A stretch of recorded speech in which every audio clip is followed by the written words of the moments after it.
Microsoft has came a long way over the past few years when it comes to the gaming division, and today we're going to talk about the future of Xbox. But first up, if you're new to the channel, please subscribe and share. It really helps the channel out. So this year, Xbox turns 20. Xbox has been in the console business for longer than Sega. And Microsoft's continued to improve, be it games, software, hardware, and features. In feedback, Microsoft's taken everything in and changing for the better. And one of the things we're going to start off with is free next generation upgrades. In 2017, Microsoft made it clear that you should not have to pay for upgrades on your Xbox One X. They made that very clear. Now, moving into the Xbox Series generation with X and S, they made it clear that you shouldn't have to pay for next generation upgrades, because again, on PC, you don't pay for the Ultra Pack or anything like that. You should be able to buy your game and play it on whatever Xbox you get and just have it work seamlessly without any extra effort or cost at the consumer level. And that's important because it's giving you, the consumer, more choice to what to do with your money. We need more of this. Xbox deciding to go with two next generation consoles has proven to be the right way to go. At first, some were skeptical, and to some extent it's understandable why. However, it's just proven that people really like the options. Do you want a full-on, ultra-powerful Xbox Series X? There it is. Do you want a super small digital-only console that'll fit basically anywhere? That's the Xbox Series S.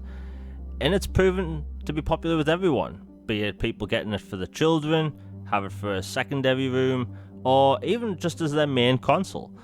You can put this anywhere. I've seen this on a lot of people's desk setups.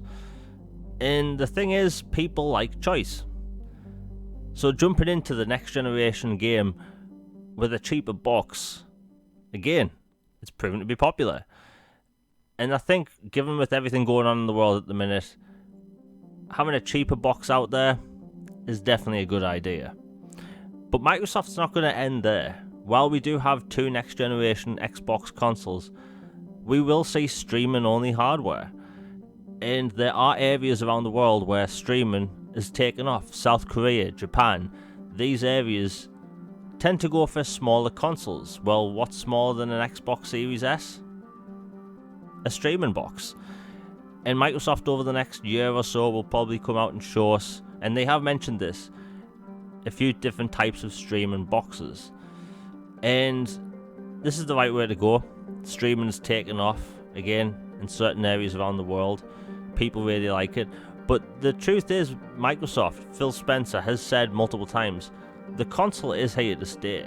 So whether you like streaming games on a couch or like playing them on the console, the choice is going to be there for years to come.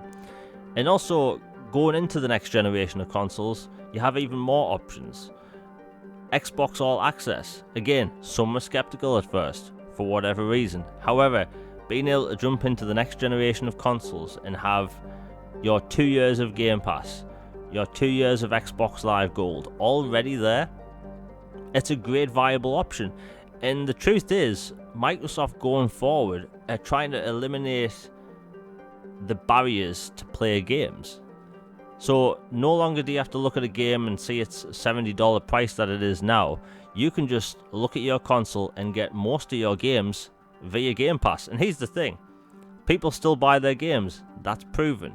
So when it comes to hardware and software services, it just goes to show Microsoft wants to grow that and have a wide option available for us, the consumer, which is a good thing. When we talk about the future of Xbox, we also have to look at the past, because Microsoft clearly cares about their legacy. They've been working on backwards compatibility since 2015, and they've continued to improve on it ever since, be it stability updates for games, resolution enhancements, or FPS boosts. And people love them. And they make these games easy to go back to, and they're easier for people to rediscover because they have all these quality of life features. Bear in mind, all added for free. And when it comes to Microsoft's legacy, they care about it. They mention it all the time. A lot of these games from the original Xbox generation and the Xbox 360 generation will never see remasters. So Microsoft making it easier to go back to them and rediscover them is important. It just makes the library on Xbox even bigger. And games from those generations are very unique, amazing, and must-play experiences. And they're making them easier to go back to, especially if you have an Xbox Series X and S, because if you buy a brand new next generation console, you can play games from 4 generations: Xbox, Xbox 360, Xbox One, and Xbox Series. The possibilities are endless when it comes to updates going forward, even with things like machine learning, which can improve the game even further, which we will hear about in the future. Xbox Game Pass is a huge part of the future of Xbox, and the thing is, Microsoft made it crystal clear that E3, they want more games to arrive in the service day one, such as huge titles like Atomic Heart, which is going to be interesting because this is going to be a pretty unique game coming to Xbox Game Pass day one, and the reaction from this game alone was huge. And also the sequel to A Plague Tale Innocence, A Plague Tale Requiem is going to be in Game Pass day one. That's huge. Now this just goes to show Microsoft wants more big games arriving day one, and they want a lot of these games to be associated with Xbox. Now the thing is, there's over 20 million people subscribed to Xbox Game Pass, and it's understandable why, because the value there is just ridiculous. You have access to hundreds of games, a lot of games day one. You have access to 25% off discount. It's just a lot of value. And the thing is, they keep adding to it. And there's no question if there's value there. The question is, how are they going to continue to add to it? Because that's what they're going to do. Add to Game Pass more value each month with big games. Big AAA games, third-party games in the future. Something that'll surprise people. Now, as I was saying, Xbox Game Pass is a huge part of the Xbox ecosystem now. And if you really think about it, this is how confident Microsoft is in Halo. Because Halo is a big thing for Microsoft this year. The multiplayer is not tied to Xbox Game Pass. It's free to play. You don't even need gold. You can just download the game and play it. Meaning if you want to play the campaign, you have to buy the game separately or play it in Xbox Game Pass.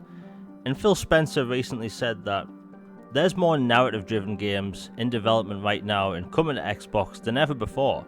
And there's always been this misconception that Microsoft are just focused on multiplayer, and that's simply not true. You have the whimsical open-world RPG set in a very fantastical world, such as Fable, made by Playground Games. This game's going to be a huge open-world RPG, coming day one to Xbox Game Pass. Then you have the Pillars of Eternity universe game, Avowed. This is the first game of its kind since Skyrim in 2011. Huge open world, sprawling with detail, epic quests, dungeons, caves, castles, cities. First of its kind in 10 years. Then you have the open world, hub world game, should I say, The Outer Worlds. The Outer Worlds has elements of Fallout, The Elder Scrolls, with dashes of, Oblivion's take on things. The Outer Worlds has a lot of aspects of other games that just work really well together. It's got parts of Mass Effect. Again, narrative-driven, single-player RPG with party members and a starship. Notice a pattern. And the thing is about the Outer Worlds is that it just goes to show that Obsidian can make a wide variety of RPGs with smaller teams, which is actually really impressive if you think about it. And then of course we have to go on to the next sci-fi game, Starfield. The thing that most people think. No, if you look at Game Pass, the Xbox ecosystem now and all the exclusives in the studios, Their focus is single player games. The thing people have been asking for over a decade. That's how much they've learned. And then you're going to have all these other games sprinkled in between, such as Psychonauts 2 and Flight Simulator coming to Xbox this month. Different kinds of experiences, long experiences, that have nothing to do with multiplayer. And that's a big point for Microsoft, is that they are leaning into things that aren't multiplayer.